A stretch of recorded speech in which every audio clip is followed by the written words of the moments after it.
नमस्कार, मेरा नाम हिमांशु धवन और ये वीडियो बेसिकली जो बहुत निराश है, जिनको वेरिकोसील डिटेक्ट हुआ है और साथ में एजोस्पर्मिया भी डिटेक्ट हुआ है। अब इतने पेशेंट्स होते हैं, सबके मोटिव्स अलग होते हैं और आज ये रिपोर्ट भी शेयर करूंगा कि एक पेशेंट जिनका मोटिव हमें क्लियर था कि उन्होंने करना क्या है,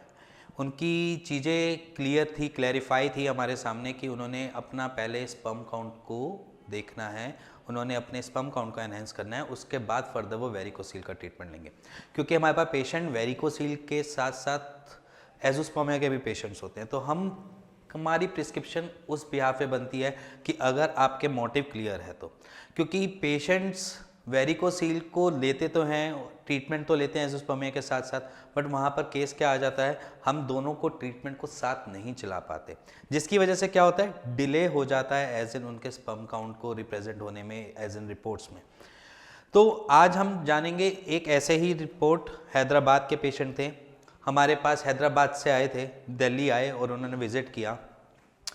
आए मिले, उनका हमें मोटिव पता चला कि एक्चुअली वो मैरिज हुई हुई थी, उनकी 4 साल के नियर बाय हो चुका था, उनको कंसीव नहीं हुआ, उन्होंने रिपोर्ट्स करवाई तो उसमें दोनों चीज़ें डिटेक्ट हुई, एजोस्पर्मिया के साथ साथ उनको वेरिकोसील। हमको वेरिकोसील तो समझ आया, अब हमने अपना थोड़ा डायग्नोसिस का सिस्टम हमने अपना बनाया कि इसको ऐसे नहीं, इनको घुमा कर थोड़ा सा, जैसे कहते हैं ना, कान को ऐसे पकड़ो या घुमा कर पकड़ो, बात तो एक ही, कान पकड़ना है। तो उन्होंने अपना मोटिव हमें क्लियर कर दिया कि उन्होंने अपना पहले एजोस्पर्मिया को क्लियर आउट करना है कि एजोस्पर्मिया से वो बाहर निकल सके। तो जहाँ तक हमें था कि वेरिकोसील है तो उनको ऑब्स्ट्रक्टिव हो सकता है, हमने अपना मे बी लगाया, मे बी माने कि हमने शायद लगाया, ऑब्स्ट्रक्शन शायद क्रिएट हुई हुई है जिसकी वजह से उनको एज इन स्पर्म बाहर नहीं आ रहा। एज इन देखा जाए तो, क्योंकि जब हम कोई भी ऐसी चीज़ करते हैं, कोई भी ट्रीटमेंट प्रोवाइड करते हैं, तो उसमें हमें पता चलना चाहिए कि पेशेंट की हालत प्रेजेंट क्या है। अगर वेरिकोसील है, क्योंकि वेरिकोसील उनको बायलेटरल वेरिकोसील था, दोनों तरफ की नसें जो थी उनकी डायलेशन मोटी हुई हुई थी, मतलब डायलेटेड वेन्स थी, जिसकी वजह से अकरेंस हो सकती है कि ऑब्स्ट्रक्शन हो जाए। ऑब्स्ट्रक्शन क्यों हो जाए? क्योंकि कोई भी डायलेटेड वेन्स आपने आसपास वाले एरिया को थोड़ा सा कंप्रेस कर देती है। अब उसमें क्या पता स्पर्मेटिक कॉर्ड कंप्रेस हो रही हो, मे बी शायद उनका जो कंप्रेशन है या किसी भी और अलग इशू से वासा डिफेंसा भी हो सकती है। वासा डिफेंसा जो होती है वो बेसिकली आपके स्पर्म को थ्रू आउट करती है, या जिसे कहते हैं कि बाहर निकालती है आपके सेमिनल डिस्चार्ज के साथ, जो हमारा प्रोस्टेट बनाता है सेमिनल डिस्चार्ज के साथ मिक्स करता है तो स्पर्म बाहर आता है, वो भी हो सकती है। तो हमने वहाँ पर उनकी सिर्फ ऑब्स्ट्रक्शन को थोड़ा क्लियर आउट करने की कोशिश की कि ऑब्स्ट्रक्शन क्लियर आउट हो जाए, जिसकी वजह से उनका स्पर्म बाहर आ सके, एज ए नॉर्मल अपना जो कंसीव है वो कर सके। तो उनकी जो रिपोर्ट आई थी, तो स्टार्टिंग में तो एजोस्पर्मिया था, एजोस्पर्मिया माने कि नील स्पर्म काउंट। अब जो रिपोर्ट आई है उनकी 10 मिलियन पर ml की स्पर्म काउंट आया है, उसके साथ उनकी मोटिलिटी भी बहुत अच्छी है, 70% के नियर बाय उनकी मोटिलिटी है, जो एज एन हम देखते हैं वेरिकोसील में मोस्टली मिल जाती है पेशेंट्स को। और मोटिलिटी इतनी अच्छी होने का फ़ायदा एक और चीज़ भी होता है कि उनकी जो वेन्स थी वो एपिडर्मल हेड के ऊपर रीजन पे नहीं कर रही थी,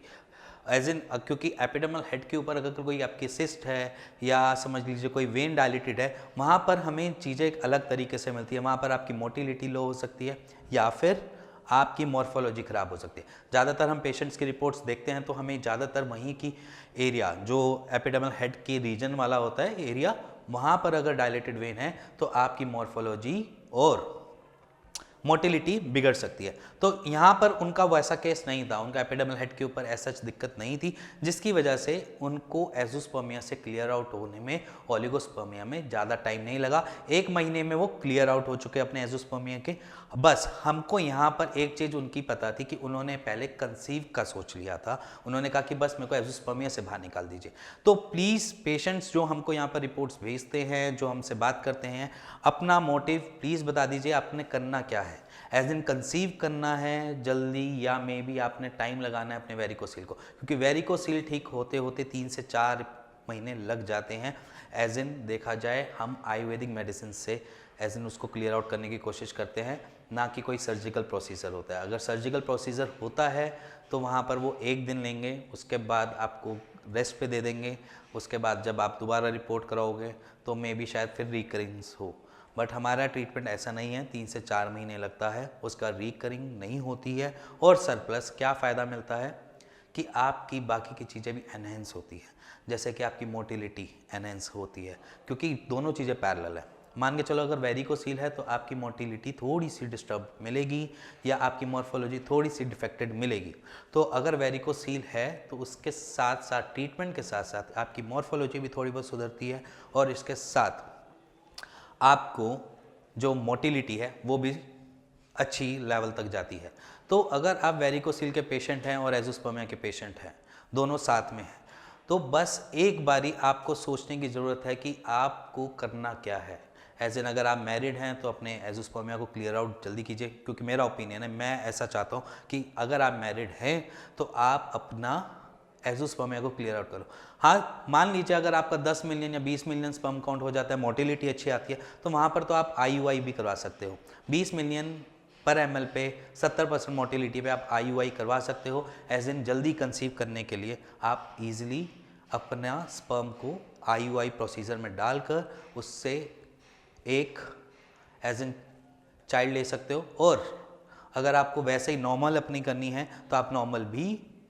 कर सकते हो। तो ऐसे पेशेंट्स जो हमारे पास आते हैं, हमको क्लियरफाई करते हैं कि हमने करना क्या है और कैसे हो सकता है, तो हम वहाँ पर पूरी सजेशन, अपनी पूरी ताकत लगा देते हैं कि वो चीज़ उनकी क्लियर आउट करें और उनको बेटर से बेटर चीज़ प्रोवाइड करके दें। और अगर आपके माइंड में कैसी भी है प्रॉब्लम है, अगर आप एजोस्पर्मिया से हो या मे बी आपने कोई FNAC का टेस्ट करवाया है, बायोप्सी भी करवा रखी है या आपने टेसा का भी करवा रखा हो, तो आप अपनी सारी रिपोर्ट्स को नीचे दिए हुए नंबर पर व्हाट्सएप कर सकते हैं और उसका एक राइट सॉल्यूशन ले सकते हैं। अगर मैच्योरेशन अरेस्ट है, वहाँ पर हम भी कहते हैं कि हमको टाइम टेकिंग लगता है, क्योंकि 3 महीने की साइकिल होती है मैच्योरेशन अरेस्ट को एक दोबारा से ट्रिगर देने के लिए, कि आपके स्पर्मेटोजेनेसिस को ट्रिगर करने के लिए। वहाँ पर हमारे हाथ में भी नहीं बचता कुछ, कि हम सिर्फ कहते हैं कि अगर हम 10 पेशेंट देखते हैं तो मैच्योरेशन अरेस्ट के पेशेंट्स सिर्फ 4 ही ठीक हो पाते हैं, सबको बेनिफिट नहीं मिल पाता। हाँ, अगर आप ऑब्स्ट्रक्टिव एजोस्पर्मिया से लड़ रहे हैं तो आपके पास बिल्कुल राइट सॉल्यूशन है जो हम प्रोवाइड करवाते हैं ऑब्स्ट्रक्शन को खोलने की। और इसके साथ साथ आपके माइंड में कुछ भी चल रहा है एज इन वेरिकोसील के, एजोस्पर्मिया के या ओलिगोस्पर्मिया के रिगार्डिंग, कि आपके स्पर्म काउंट इतने नहीं बन पा रहे जिससे कंसीव हो सके, तो आप नीचे दिए हुए नंबर पर हमें अपनी रिपोर्ट्स भेज सकते हैं और इसी नंबर पे कॉल पे भी कर सकते हैं। कॉल कीजिए, उसका एक राइट सॉल्यूशन हम पूरी कोशिश करेंगे कि आपको दे पाएँ। और ये वीडियो पसंद आई हो तो please like share bell icon दबा दीजिएगा। Thank you and thank you very much.